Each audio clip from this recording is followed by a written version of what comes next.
Meenu TV.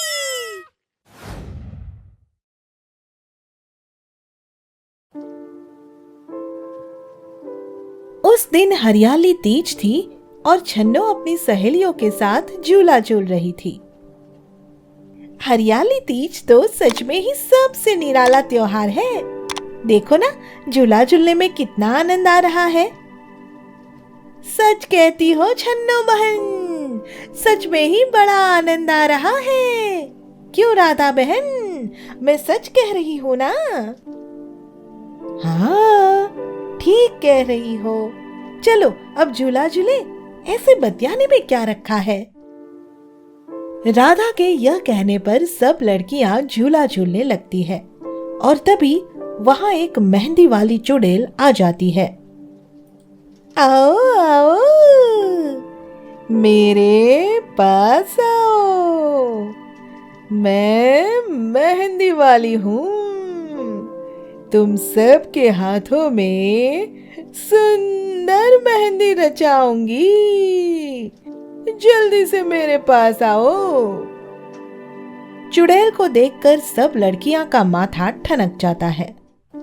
छन्नो कहती है, पर तू तो चुड़ैल है, हम चुड़ैल से अपने हाथों में मेहंदी कैसे रचवा सकती है? तुझसे मेहंदी रचवा कर हम भी चुड़ैल बन गई तो? जा जा, भाग जा, कहीं और जगह जाकर मेहंदी रचा। हमें नहीं रचवानी तुझसे मेहंदी। उनकी बातें सुनकर चुड़ैल को उन पर बहुत गुस्सा आता है और वो वहां से वापस जाते जाते कहती है, तुम सब लड़कियों को तो मैं सबक सिखा कर रहूंगी। तुम्हारे हाथों में ऐसी मेहंदी लगाऊंगी कि उम्र भर भूल नहीं पाओगी। यह कहते हुए चुड़ैल वहां से चली जाती है और फिर कुछ दिन बाद गांव के सरपंच की बेटी की शादी में वही चुड़ैल लड़की का रूप बनाकर मेहंदी वाली बनकर पहुंच जाती है।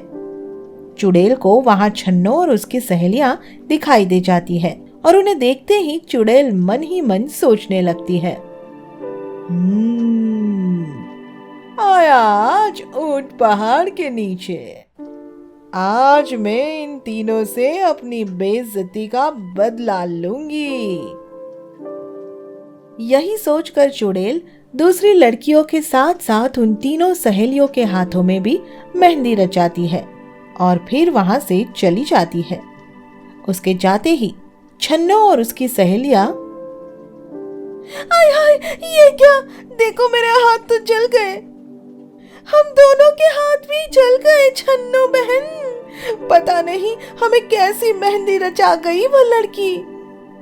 सुषमा, राधा, जरूर वो वही चुड़ैल थी जो तीज वाले दिन हमारे पास आई थी। हमने इससे मेहंदी लगवाने से मना कर दिया था और उसका मजाक भी उड़ाया था। उसी का बदला लिया है चुड़ैल ने। अब क्या होगा? छन्नो और उसकी सहेलियां इस तरह से विलाप कर रही ही होती है कि तभी वहां सरपंच आ जाता है।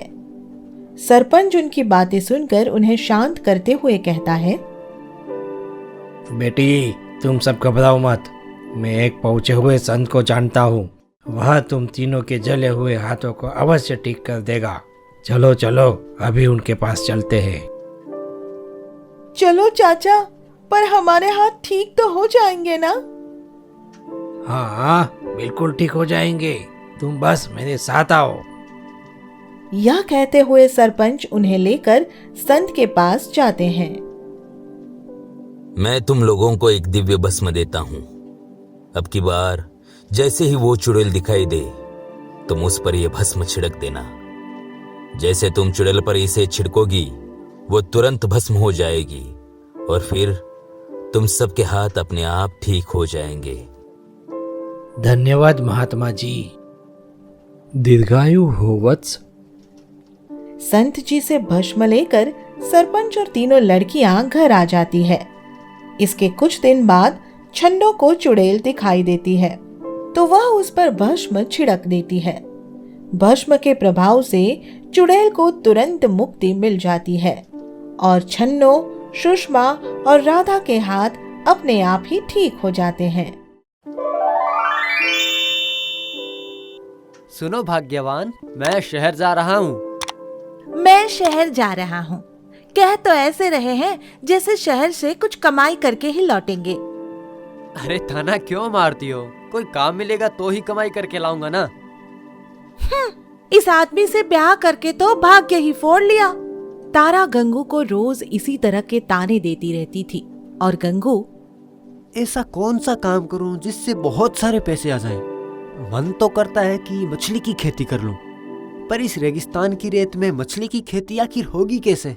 यहाँ तो पानी की एक बूंद भी नहीं है। यही सोचकर गंगू थोड़ा उदास हो जाता है और तभी प्रणाम साधु महाराज।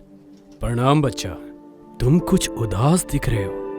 कुछ कमाई नहीं हो रही है और ऊपर से बीवी रोज ताने मारती है।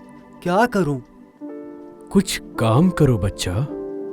काम तो मैं करना चाहता हूं, पर यह कहते कहते गंगू चुप हो जाता है। रुक क्यों गए बच्चा? कहो, क्या काम करना चाहते हो? क्या रेत में मछली की खेती हो सकती है? मैं रेत में मछली की खेती करना चाहता हूँ। अगर तुम यही चाहते हो तो मैं इसका उपाय बता देता हूँ। हाँ, जल्दी बताइए। गंगू के यह कहने पर साधु उसे एक शीशी देते हुए कहता है, ये शीशी अपने घर ले जाओ और रेत में क्यारी बनाकर उसमें मछली की खेती करो।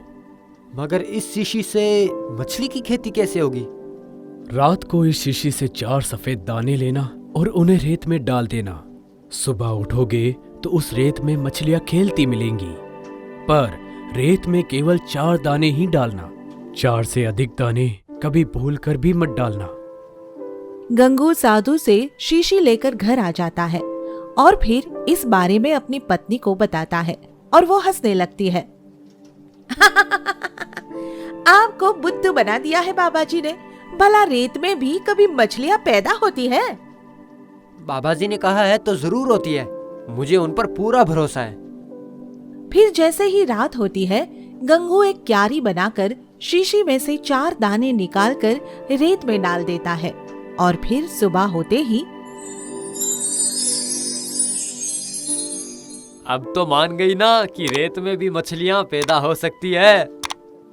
हाँ, मान गई। अब जल्दी से इन्हें बाजार में बेचकर कमाई कर लाओ। अब तो रोज ही कमाई करके लाऊंगा। यह कहकर गंगू मछलियों को टोकरी में भरकर बाजार में बेचने जाता है और उसकी सब मछलियां हाथों हाथ बिक जाती है।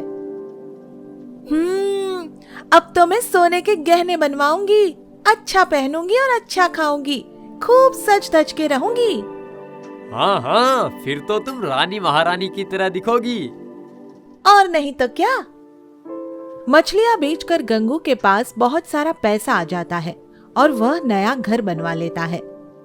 साथ उसकी पत्नी भी रानियों की तरह सज धज कर रहने लगती है। बताओ तो मैं कैसी लग रही हूँ? कसम से किसी राजा की रानी लग रही हो। किसी राजा की नहीं, तुम्हारी रानी लग रही हूँ, बुद्धू बक्से। एक दिन अचानक ही गंगू की तबीयत खराब हो जाती है और ये तो मूर्ख है। रेत में केवल 4 दाने डालते हैं और उनसे 1 टोकरी मछलियां मिलती है। मैं 4 की जगह 40 दाने डाल देती हूँ। देखना, पूरा 1 ट्रक मछलियां मिलेगी और उन्हें बेचकर घर में रुपए का ढेर लग जाएगा। यही सोचकर उस रात गंगू की पत्नी रेत में 40 दाने डाल देती है और फिर जैसे ही सुबह होती है, हाय हाय, देखो तो मेरा क्या हाल हो गया। मैं तो कहीं की नहीं। साधु महाराज ने रेत में केवल 4 दाने डालने के लिए कहा था। लगता है तुमने ज्यादा ही दाने डाल दिए, इसीलिए तो भुगत रही हो। यह कहकर गंगू साधु के पास जाता है और उन्हें सारी बात बताता है। गलत इच्छा और लालच का फल कभी अच्छा नहीं होता। तुमने और तुम्हारी पत्नी ने यही सब किया और इसलिए उनका परिणाम ये हुआ। हमारी भूल को माफ कीजिए, उन्हें ठीक कर दीजिए। हम फिर कभी ऐसी भूल नहीं करेंगे साधु महाराज। गंगू के बार बार यही विनती करने पर साधु को उस पर दया आ जाती है और वह गंगू की पत्नी को ठीक कर देते हैं। आगे की मजेदार स्टोरी के लिए चैनल को सब्सक्राइब करें और बेल आइकन प्रेस करना ना भूलें।